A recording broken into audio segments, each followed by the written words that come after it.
आदरणीय अध्यक्ष महोदय, मैं आपका और सदन के सभी माननीय सदस्यों का हृदय से आभार व्यक्त करता हूं कि हमने इस महत्वपूर्ण अवसर पर एक सामूहिक चर्चा का रास्ता चुना है,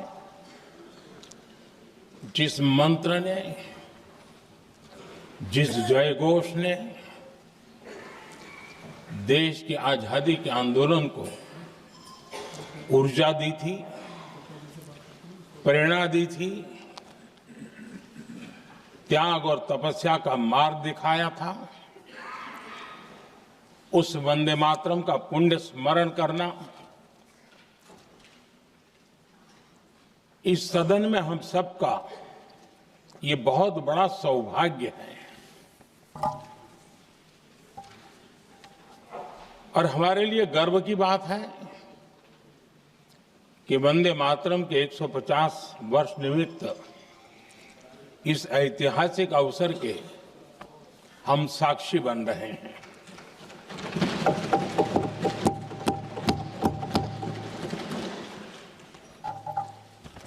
एक ऐसा कालखंड जो हमारे सामने इतिहास की अनगिनत घटनाओं को अपने सामने लेकर के आता है। ये चर्चा सदन की प्रतिबद्धता को तो प्रकट करेगी, लेकिन आने वाली पीढ़ियों के लिए भी, दर पीढ़ी के लिए भी ये शिक्षा का कारण बन सकती है, अगर हम सब मिलकर के इसका सदुपयोग करें तो। आदरणीय अध्यक्ष जी, एक ऐसा कालखंड है जब इतिहास के कई प्रेरक अध्याय फिर से हमारे सामने उजागर हुए हैं। अभी अभी हमने हमारे संविधान के 75 वर्ष गौरवपूर्व मनाए हैं। आज देश सरदार वल्लभ भाई पटेल की और भगवान बिरसा मुंडा की 150वीं जयंती भी मना रहा है। और अभी अभी हमने गुरु तेग बहादुर के 350वां बलिदान दिवस भी मनाया। और आज हम वंदे मातरम की 150 वर्ष निमित्त सदन की एक सामूहिक ऊर्जा को, उसकी अनुभूति करने का प्रयास कर रहे हैं। वंदे मातरम 150 वर्ष की यात्रा अनेक पड़ावों से गुजरी है, लेकिन आदरणीय अध्यक्ष जी, वंदे मातरम का जब 50 वर्ष हुए तब देश गुलामी में जीने के लिए मजबूर था। और वंदे मातरम के 100 साल हुए तब देश आपातकाल की जंजीरों में जकड़ा हुआ था।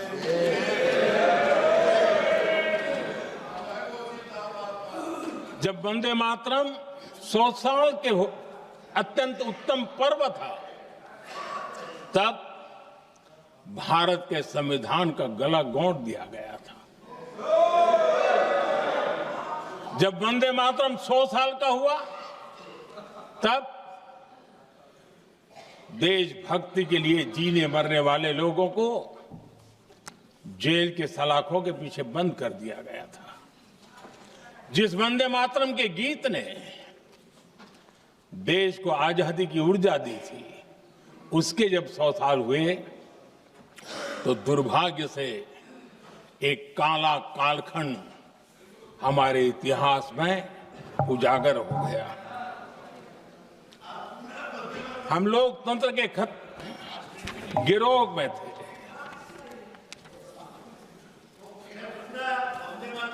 आदरणीय अध्यक्ष जी, 150 वर्ष उस महान अध्याय को, उस गौरव को पुनः स्थापित करने का अवसर है और मैं मानता हूं सदन ने भी और देश ने भी इस अवसर को जाने नहीं देना चाहिए। यही वंदे मातरम है जिसने 1947 में देश को आजादी दिलाई। स्वतंत्रता संग्राम का भावात्मक नेतृत्व इस वंदे मातरम के जयघोष में था। आदरणीय अध्यक्ष जी, आपके समक्ष आज जब मैं वंदे मातरम 150 निमित्त चर्चा के लिए आरंभ करने खड़ा हुआ हूं, यहां कोई पक्ष प्रतिपक्ष नहीं है, क्योंकि हम सब यहां जो बैठे हैं एक्चुअली हमारे लिए रण स्वीकार करने का अवसर है कि जिस वंदे मातरम के कारण लक्षावधि लोग आजादी का आंदोलन चला रहे थे और उसी का परिणाम है कि आज हम सब यहां बैठे हैं। और इसलिए हम सभी सांसदों के लिए, हम सभी जनप्रतिनिधियों के लिए वंदे मातरम के रण स्वीकार करने का ये पावन पर्व है।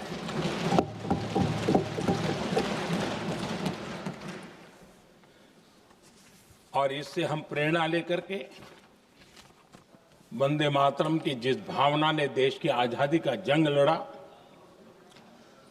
उत्तर दक्षिण पूर्व पश्चिम पूरा देश एक स्वर से वंदे मातरम बोल के आगे बढ़ा। फिर से एक बार अवसर है, आओ हम सब मिल के चले, देश को साथ लेके चले। आजादी के दीवानों ने जो सपने देखे थे उन सपनों को पूरा करने के लिए वंदे मातरम 150 हम सबकी प्रेरणा बने, हम सबकी ऊर्जा बने और देश आत्मनिर्भर बने। 2047 में विकसित भारत बना करके हम रहे, इस संकल्प को दोहराने के लिए ये वंदे मातरम हमारे लिए एक बहुत बड़ा अवसर है। आदरणीय अध्यक्ष जी, दादा तबीयत तो ठीक है ना? नहीं, कभी कभी इस उम्र में हो जाता है। आदरणीय अध्यक्ष जी, वंदे मातरम की इस यात्रा की शुरुआत बंकिम चंद्र जी ने 1875 में की थी और गीत ऐसे समय लिखा गया था जब 1857 के स्वातंत्र संग्राम के बाद अंग्रेज सल्तनत बौखलाई हुई थी, भारत पर भांति भांति के दबाव डाल रही थी, भांति भांति के जुल्म कर रही थी और भारत के लोगों को मजबूर किया जा रहा था अंग्रेजों के द्वारा। और उस समय उनका जो राष्ट्रीय गीत था, गॉड सेव द क्वीन, इसको भारत में घर घर पहुंचाने का एक षड्यंत्र चल रहा था। ऐसे समय बंकिम दा ने चुनौती दी और ईंट का जवाब पत्थर से दिया और उसमें से वंदे मातरम का जन्म हुआ।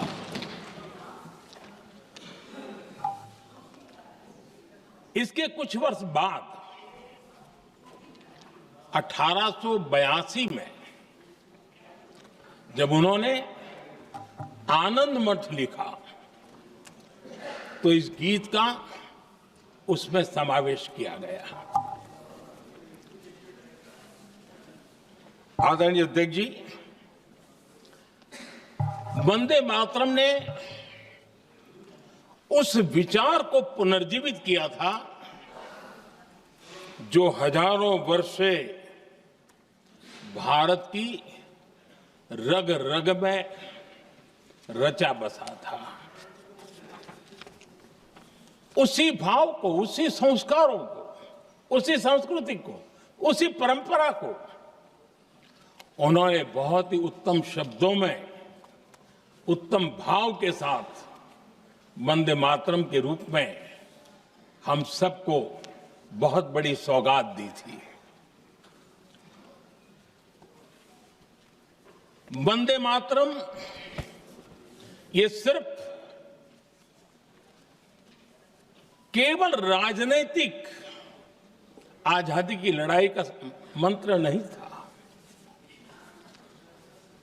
सिर्फ हम अंग्रेज जाए और हम खड़े हो जाएं, अपने राह पर चले, इतने मात्र तक वंदे मातरम प्रेरित नहीं करता था, उससे कहीं आगे था। आजादी की लड़ाई इस मातृभूमि को मुक्त कराने का भी जंग था। अपनी मां भारती को उन बेड़ियों से मुक्ति दिलाने का एक पवित्र जंग था। और वंदे मातरम की पृष्ठभूमि हम देखें, उसके संस्कार सरिता देखें, तो हमारे यहां वेद काल से एक बात बार बार हमारे सामने आई है। जब वंदे मातरम कहते हैं तो वही वेद काल की बात हमें याद आती है। वेद काल से कहा गया है, माता भूमि ही पुत्रो अहम पृथिव्याः, अर्थात ये भूमि मेरी माता है और मैं पृथ्वी का पुत्र हूं। आदरणीय अध्यक्ष जी, यही वो विचार है जिसको प्रभु श्री राम ने भी लंका के वैभव को छोड़ते हुए कहा था, जननी जन्मभूमिश्च स्वर्गादपि गरीयसी।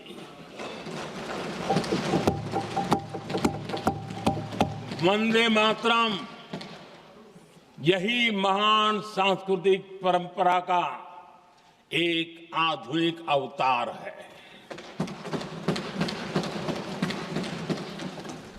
आदरणीय अध्यक्ष जी, बंकिम दा ने जब वंदे मातरम की रचना की तो स्वाभाविक ही वो स्वतंत्रता आंदोलन का स्वर बन गया। पूरब से पश्चिम, उत्तर से दक्षिण, वंदे मातरम हर भारतीय का संकल्प बन गया। इसलिए वंदे मातरम की स्तुति में लिखा गया था, मातृभूमि स्वतंत्रता की वेदिका पर मदोमय, मातृभूमि स्वतंत्रता की वेदिका पर मोदमय, स्वार्थ का बलिदान है यह शब्द है वंदे मातरम। है सजीवन मंत्र भी यह विश्व विजयी मंत्र भी, शक्ति का आह्वान है यह शब्द वंदे मातरम। उष्ण शोणित से लिखो, वक्षस्थली को चीरकर, वीर का अभिमान है यह शब्द वंदे मातरम। आदरणीय अध्यक्ष जी, कुछ दिन पूर्व जब वंदे मातरम 150 का आरंभ हो रहा था तो मैंने उस आयोजन में कहा था,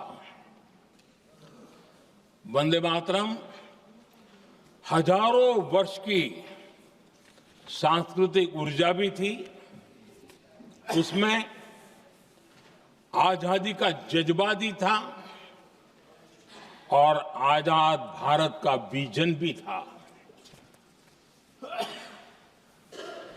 अंग्रेजों के उस दौर में एक फैशन हो गई थी भारत को कमजोर, निकम्मा, आलसी, कर्महीन, इस प्रकार भारत को जितना नीचा दिखा सके ऐसी एक फैशन बन गई थी। और उसमें हमारे यहां भी जिन्होंने तैयार किए थे वो लोग भी वही भाषा बोलते थे।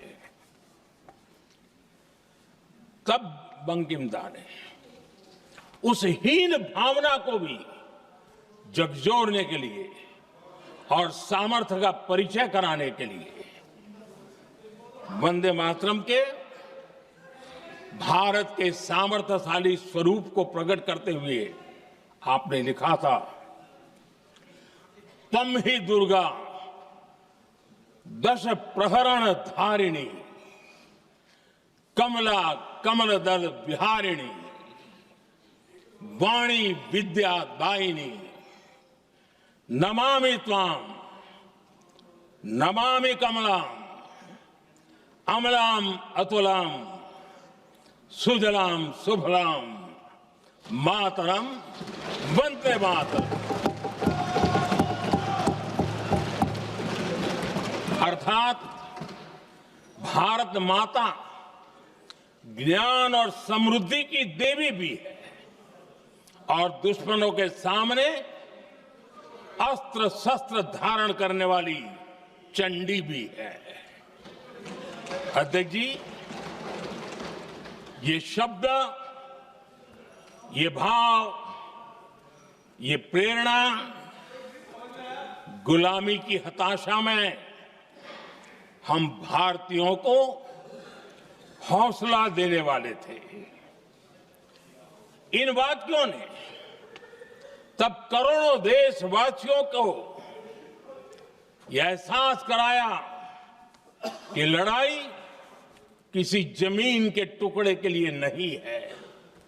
ये लड़ाई सिर्फ सत्ता के सिंहासन को कब्जा करने के लिए नहीं है।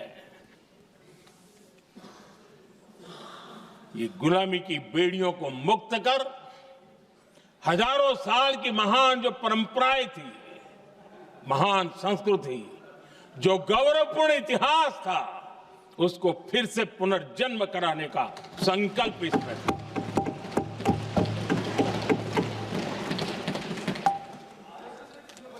आदरणीय अध्यक्ष जी,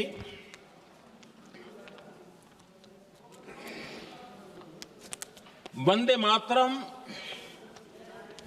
इसका जो जन जन से जुड़ाव था, ये हमारे स्वतंत्र संग्राम की एक लंबी गाथा अभिव्यक्त होती है। आदरणीय अध्यक्ष जी, जब भी जैसे किसी नदी की चर्चा होती है, चाहे सिंधु हो, सरस्वती हो, कावेरी हो, गोदावरी हो, गंगा हो, यमुना हो, उस नदी के साथ एक सांस्कृतिक धारा प्रवाह, एक विकास यात्रा का धारा प्रवाह, एक जन जीवन की यात्रा का प्रवाह उसके साथ जुड़ जाता है। लेकिन क्या कभी किसी ने सोचा है कि आजादी जंग के हर पड़ाव, वो पूरी यात्रा वंदे मातरम की भावनाओं से गुजरता था, उसके तट पर पल्लवित होता था। ऐसा भाव काव्य शायद दुनिया में कहीं उपलब्ध नहीं होगा। आदरणीय अध्यक्ष जी,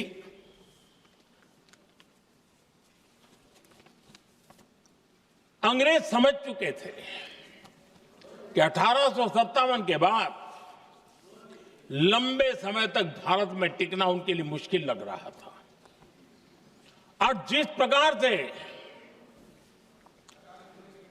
वो अपने सपने लेकर के आए थे, तब उनको लगा कि जब तक भारत को बांटेंगे नहीं, जब तक भारत को टुकड़ों में नहीं बांटेंगे, भारत में ही लोगों को एक दूसरे से लड़ाएंगे नहीं, तब तक यहां राज करना मुश्किल है। और अंग्रेजों ने बांटो और राज करो इस रास्ते को चुना और उन्होंने बंगाल को इसकी प्रयोगशाला बनाया, क्योंकि अंग्रेज भी जानते थे वो एक वक्त था जब बंगाल का बौद्धिक सामर्थ्य देश को दिशा देता था, देश को ताकत देता था, देश को प्रेरणा देता था। और इसलिए अंग्रेज भी चाहते थे कि बंगाल का ये जो सामर्थ्य है वो पूरे देश की शक्ति का एक प्रकार से केंद्र बिंदु है। और इसलिए अंग्रेजों ने सबसे पहले बंगाल के टुकड़े करने की दिशा में काम किया और अंग्रेजों का मानना था कि एक बार बंगाल टूट गया तो ये देश भी टूट जाएगा और वो यावत चंद्र दिवाकर राज करते रहेंगे, ये इनकी सोच थी। 1905 में अंग्रेजों ने बंगाल का विभाजन किया, लेकिन जब अंग्रेजों ने 1905 में ये पाप किया तो वंदे मातरम चट्टान की तरह खड़ा रहा। बंगाल की एकता के लिए वंदे मातरम गली गली का नाद बन गया था और वही नारा प्रेरणा देता था। अंग्रेजों ने बंगाल विभाजन के साथ ही भारत को कमजोर करने के बीच और अधिक बोने की दिशा पकड़ ली थी, लेकिन वंदे मातरम एक स्वर एक सूत्र के रूप में अंग्रेजों के लिए चुनौती बनता गया और देश के लिए चट्टान बनता गया। आदरणीय अध्यक्ष जी, बंगाल का विभाजन तो हुआ, लेकिन एक बहुत बड़ा स्वदेशी आंदोलन खड़ा हुआ और तब वंदे मातरम हर तरफ गूंज रहा था। अंग्रेज समझ गए थे कि बंगाल की धरती से निकला बंकिम दा का ये भाव सूत्र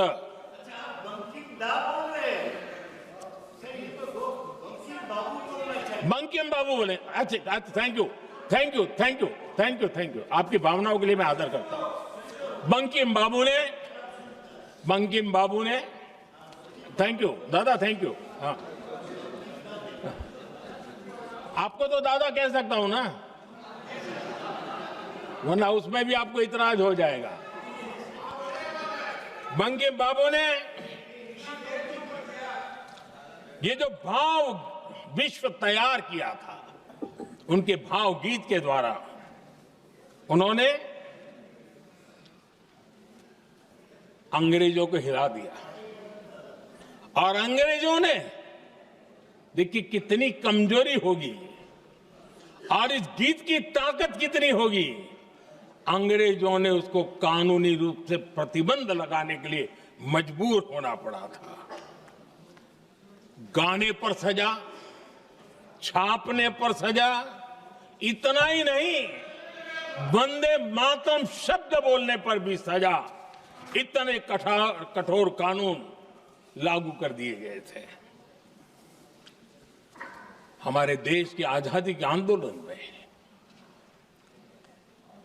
सैकड़ों महिलाओं ने नेतृत्व किया, लक्षावधि महिलाओं ने योगदान दिया। एक घटना का मैं जिक्र करना चाहता हूं। 22 साल में वंदे मातरम गाने पर सर्वाधिक जुल्म हुए थे। वो बारिशाल आज भारत का हिस्सा नहीं रहा है और उस समय बारिशाल की हमारी माताएं, बहनें, बच्चे मैदान में उतरी थी वंदे मातरम के स्वाभिमान के लिए। इस प्रतिबंध के विरोध में लड़ाई के मैदान में उतरी थी और तब बारिशाल की एक वीरांगना श्रीमती सरोजिनी बोस, जिन्होंने उस जमाने में वहां की भावना को देखिए और उन्होंने कहा था कि वंदे मातरम जो प्रतिबंध लगा है, जब तक ये प्रतिबंध नहीं हटता है मैं अपनी चूड़ियां जो पहनती हूं निकाल दूंगी। भारत में वो एक जमाना था, चूड़ी निकालना यानी महिला के जीवन की एक बहुत बड़ी घटना हुआ करती, लेकिन उनके लिए वंदे मातरम की वो भावना थी। उन्होंने अपनी सोने की चूड़ियां, जब तक वंदे मातरम प्रतिबंध नहीं हटेगा मैं दोबारा नहीं धारण करूंगी, ऐसा बड़ा व्रत ले लिया था। हमारे देश के बालक भी पीछे नहीं रहे थे। उनको कोड़े की सजा होती थी, छोटी छोटी उम्र में उनको जेल में बंद कर दिया जाता। और उन दिनों खास करके बंगाल की गलियों में लगातार वंदे मातरम के लिए प्रभात फेरियां निकलती थी। अंग्रेजों के नाको दम कर दिया था। और उस समय गीत गूंजता था बंगाल में, जाए जाबे जीवोनो चोले, जाए जाबे जीवोनो चोले, जोगो तो माजे तोमार काजे वंदे मातरम बोले।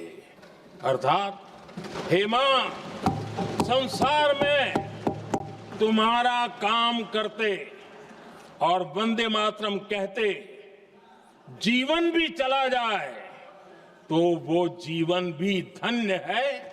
ये बंगाल की गलियों में बच्चे कह रहे हैं। ये गीत उन बच्चों की हिम्मत का स्वर था और उन बच्चों की हिम्मत ने देश को हिम्मत दी थी। बंगाल की गलियों से निकली आवाज देश की आवाज बन गई थी।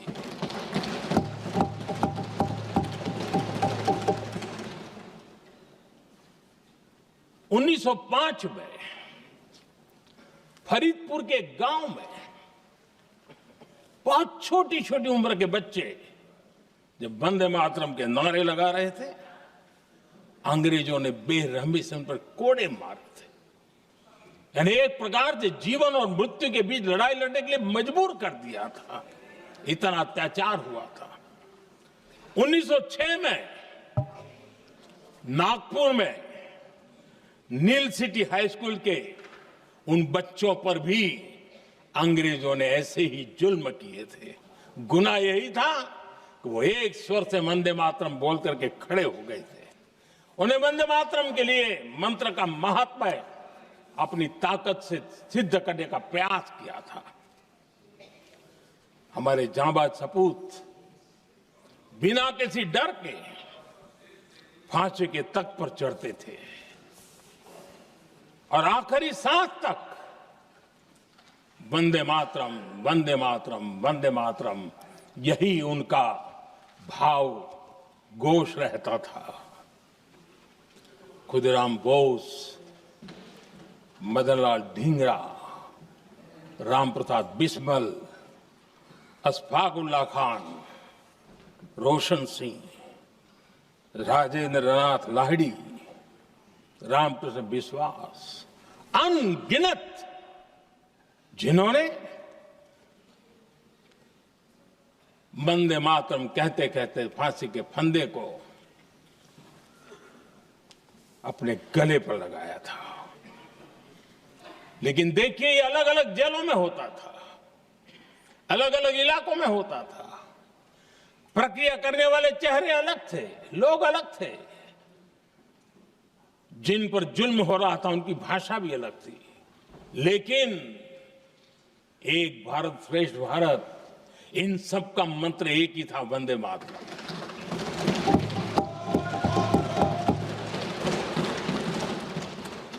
चटगांव की स्वराज क्रांति, जिन युवाओं ने अंग्रेजों को चुनौती दी, वे भी इतिहास के चमकते हुए नाम है।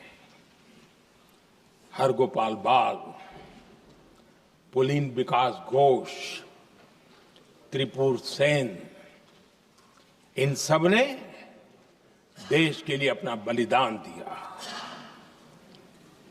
मास्टर सूर्यसेन को 1934 में जब फांसी दी गई, तब उन्होंने अपने साथियों को एक पत्र लिखा और पत्र में एक ही शब्द की गूंज थी और वो शब्द था वंदे मातरम।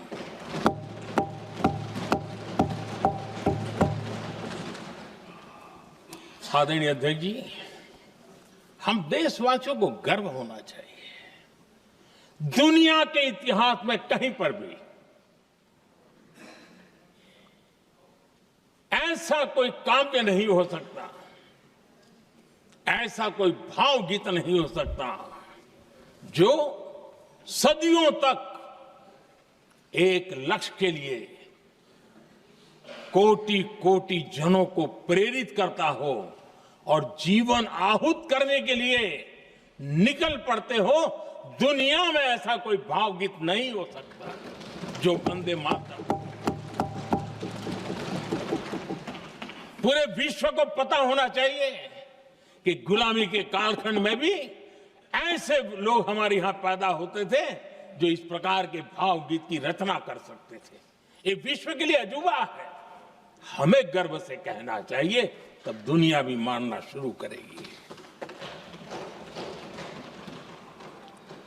ये हमारी स्वतंत्रता का मंत्र था, ये बलिदान का मंत्र था, ये ऊर्जा का मंत्र था, ये सात्विकता का मंत्र था, ये समर्पण का मंत्र था, ये त्याग और तपस्या का मंत्र था, संकटों को सहने का सामर्थ्य देने का ये मंत्र था, और वो मंत्र वंदे मातरम था। और इसलिए गुरुदेव रविंद्रनाथ टैगोर ने लिखा था, उन्होंने लिखा था, एकी सूत्रे बांधी आछी सोहोस्टोटी मौन, एक ही कार्य सौंपी आची सहस्त्र जीवन वंदे मातरम। अर्थात एक सूत्र में बंधे हुए सहस्त्र मन, एक ही कार्य में अर्पित सहस्त्र जीवन वंदे मातरम। ये रविंद्रनाथ टैगोर जी ने लिखा। आदरणीय अध्यक्ष जी, उसी कालखंड में वंदे मातरम की रिकॉर्डिंग दुनिया के अलग अलग भागों में पहुंची और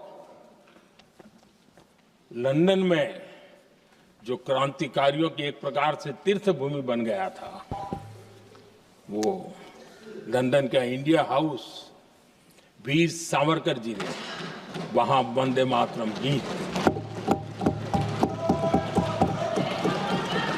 और वहां ये गीत बार बार गूंजता था। देश के लिए जीने मरने वालों के लिए वो एक बहुत बड़ा प्रेरणा का अवसर रहता था। उसी समय बिपिन चंद्र पाल और महर्षि अरविंद घोष,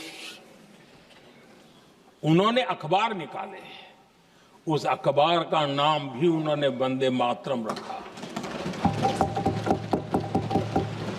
यानी डगर डगर पर अंग्रेजों की नींद हराम करने के लिए वंदे मातरम काफी हो जाता था और इसलिए उन्होंने इस नाम रखा।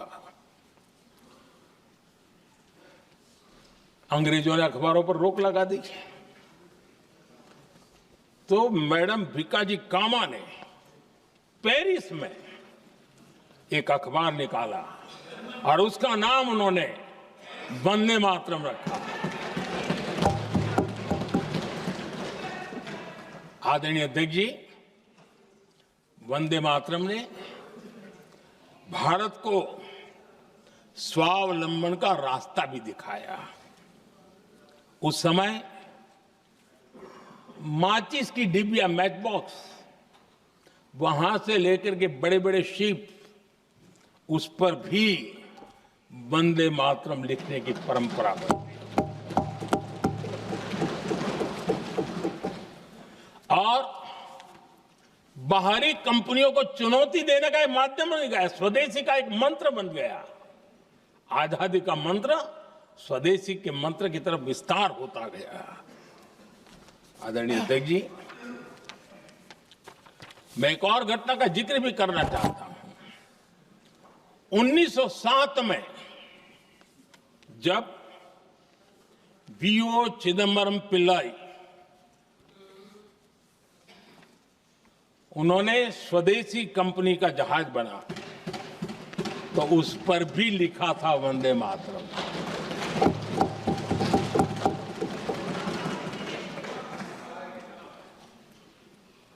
राष्ट्र कवि सुब्रमण्य भारती ने वंदे मातरम को तमिल में अनुवाद किया, स्तुति गीत लिखे। उनके कई तमिल देशभक्ति गीतों में वंदे मातरम की श्रद्धा साफ साफ नजर आती है। शायद सभी लोगों को, हो सकता है तमिलनाडु के लोगों को पता हो, लेकिन सभी लोगों को ये बात का पता न हो कि भारत का ध्वज गीत वी सुब्रमण्यम भारती ने ही लिखा था। उस ध्वज गीत का वर्णन जिस पर वंदे मातरम लिखा हुआ था, तमिल में इस ध्वज गीत का शीर्षक था ताइन माणी कोड़ी पारीर, तालंदु पणिंदु पुलहिंद्रु वारीर। अर्थात देश प्रेमियों, दर्शन कर लो, सविनय अभिनंदन कर लो, मेरी मां की दिव्य ध्वजा का वंदन कर लो।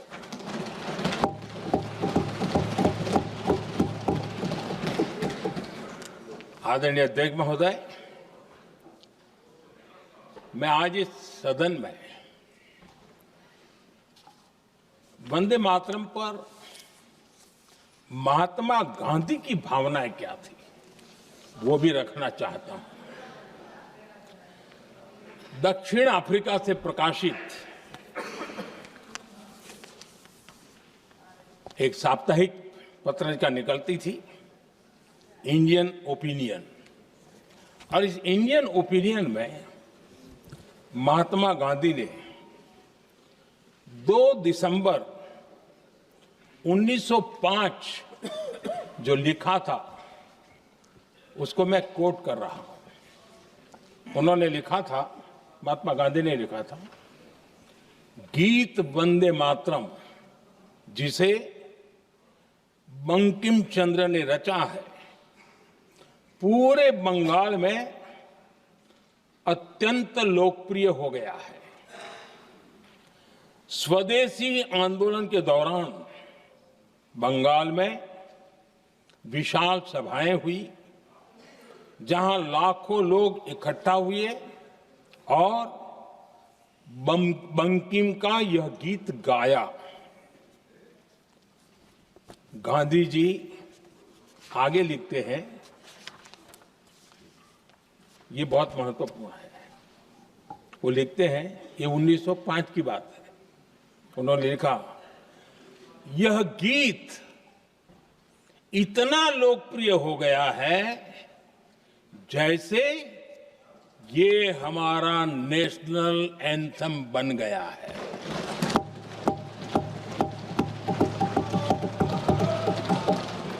इसकी भावनाएं महान है और यह अन्य राष्ट्रों के गीतों से अधिक मधुर है। इसका एकमात्र उद्देश्य हम में देशभक्ति की भावना जगाना है। यह भारत को मां के रूप में देखता है और उसकी स्तुति करता है। अध्यक्ष जी, जो वंदे मातरम 1905 में महात्मा गांधी को नेशनल एंथम के रूप में दिखता था, देश के हर कोने में, हर व्यक्ति के जीवन में जो भी देश के लिए जीता जानता, देश के लिए जागता था, उन सब के लिए वंदे मातरम की ताकत बहुत बड़ी थी।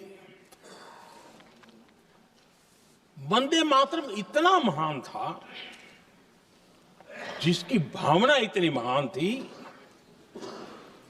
तो फिर पिछली सदी में इसके साथ इतना बड़ा अन्याय क्यों हुआ?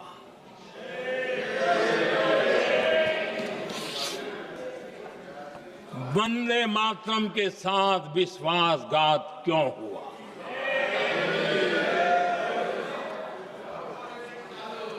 ये अन्याय क्यों हुआ? वो कौन सी ताकत थी जिसकी इच्छा खुद पूज्य बापू की भावनाओं पर भी भारी पड़ गई, जिसने वंदे मातरम जैसी पवित्र भावना को भी विवादों में घसीट दिया? मैं समझता हूं कि आज जब हम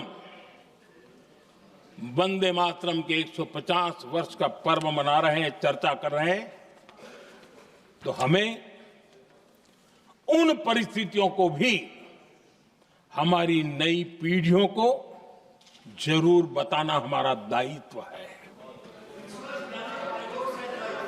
जिससे के वजह से वंदे मातरम के साथ विश्वासघात किया गया। वंदे मातरम के प्रति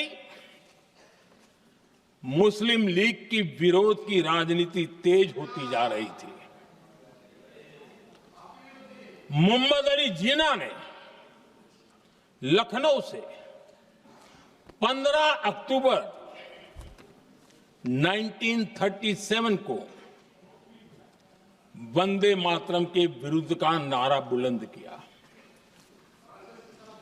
फिर कांग्रेस के तत्कालीन अध्यक्ष जवाहरलाल नेहरू को अपना सिंहासन डोलता दिखा। बजाय कि नेहरू जी मुस्लिम लीग के आधारहीन बयानों को तगड़ा जवाब देते, करारा जवाब देते, मुस्लिम लीग के बयानों की निंदा करते,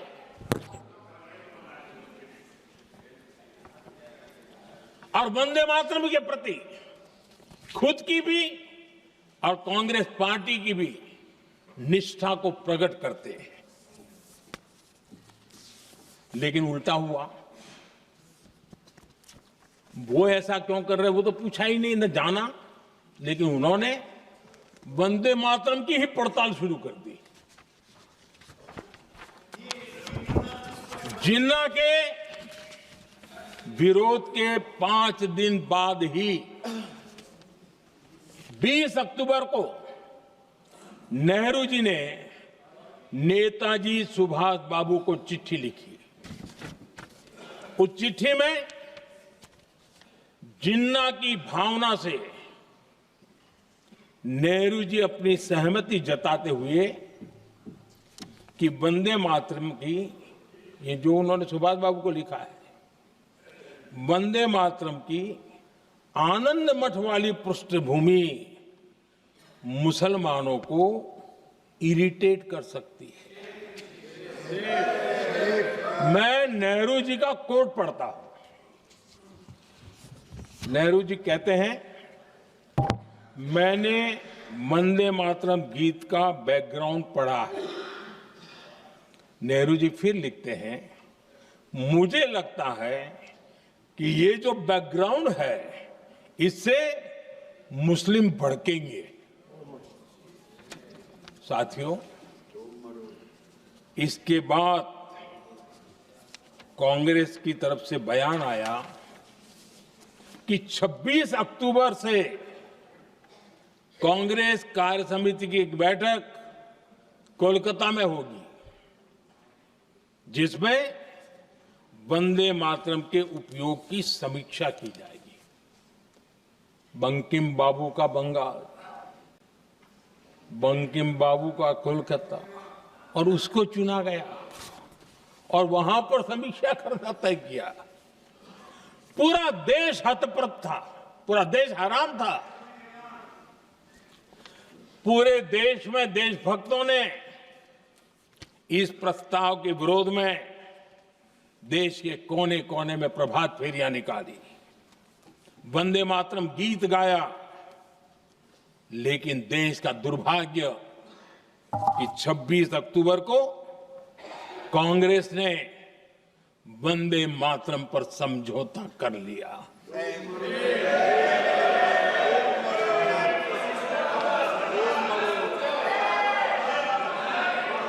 वंदे मातरम के टुकड़े करने के फैसले में, वंदे मातरम के टुकड़े कर दिए। उस फैसले के पीछे नकाब ये पहना गया, चोला ये पहना गया कि ये तो सामाजिक सद्भाव का काम है। लेकिन इतिहास इस बात का गवाह है कि कांग्रेस ने मुस्लिम लीग के सामने घुटने टेक दिए और मुस्लिम लीग के दबाव में किया। और कांग्रेस का ये तुष्टीकरण की राजनीति को साधने का एक तरीका था। आदरणीय अध्यक्ष जी, तुष्टीकरण की राजनीति के दबाव में कांग्रेस वंदे मातरम के बंटवारे के लिए झुकी। इसलिए कांग्रेस को एक दिन भारत के बंटवारे के लिए झुकना पड़ा।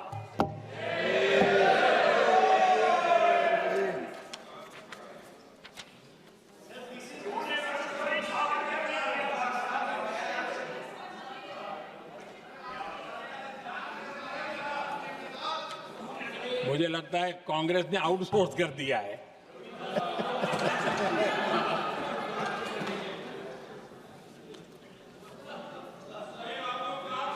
दुर्भाग्य से कांग्रेस की नीतियां वैसी की वैसी थी है, और इतना ही नहीं, आईएनसी चलते चलते एमएमसी हो गया है।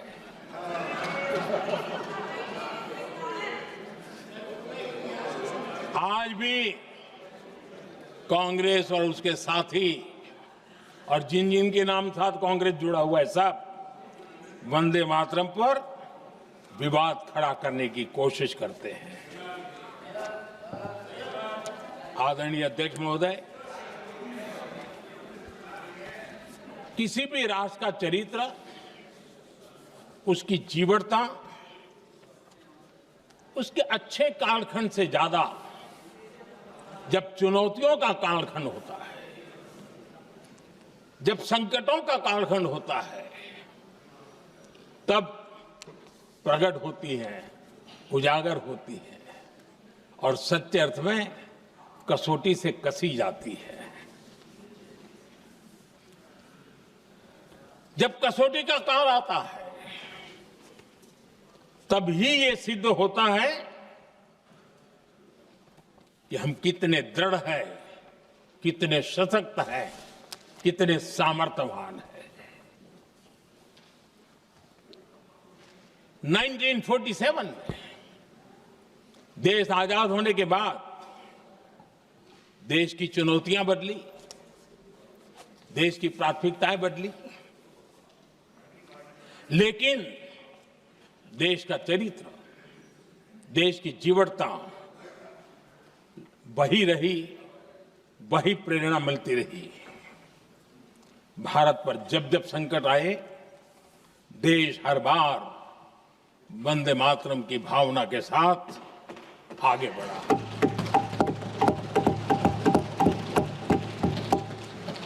बीच का कालखंड कैसा गया जाने दो, लेकिन आज भी 15 अगस्त 26 जनवरी की जब बात आती है, हर घर तिरंगा की बात आती है, चारों तरफ वो भाव दिखता है, तिरंगे झंडे फहराते। एक जमाना था जब देश पर खाद्य का संकट आया, वही वंदे मातरम का भाव था। मेरे देश के किसानों ने अंदर के भंडार भर दिए और इसके पीछे भाव वही है, वंदे मातरम। जब देश की आजादी को कुचलने की कोशिश हुई, संविधान के पीठ पे छुरा भोंक दिया गया, आपातकाल थोप दिया गया, यही वंदे मातरम की ताकत थी कि देश खड़ा हुआ और प्रयास करके रहा। देश पर जब भी युद्ध थोपे गए, देश को जब भी संघर्ष की नौबत आई, यही वंदे मातरम का भाव था। देश का जवान सीमाओं पर अड़ गया और मां भारती का झंडा फहराता रहा, विजय से प्राप्त किया। कोरोना जैसे वैश्विक महासंकट आया, यही देश उसी भाव से खड़ा हुआ, उसको भी परास्त करके आगे बढ़ गया। आदरणीय अध्यक्ष जी, यह राष्ट्र की शक्ति है, यह राष्ट्र को भावनाओं से जोड़ने वाला सामर्थ्यवान एक ऊर्जा प्रवाह है, ये चेतना प्रवाह है, ये संस्कृति की अविरल धारा का प्रतिबिंब है, उसका प्रकटीकरण है। ये वंदे मातरम हमारे लिए सिर्फ स्मरण करने का काल नहीं, एक नई ऊर्जा, नई प्रेरणा का लेने का काल बन जाए और हम उसके लिए प्रति समर्पित होते चले। और मैंने पहले कहा, हम लोगों पर तो कर्ज है वंदे मातरम का। वही वंदे मातरम है जिसने वो रास्ता बनाया, जिस रास्ते से हम यहां पहुंचे हैं, और इसलिए हमारा कर्ज बनता है।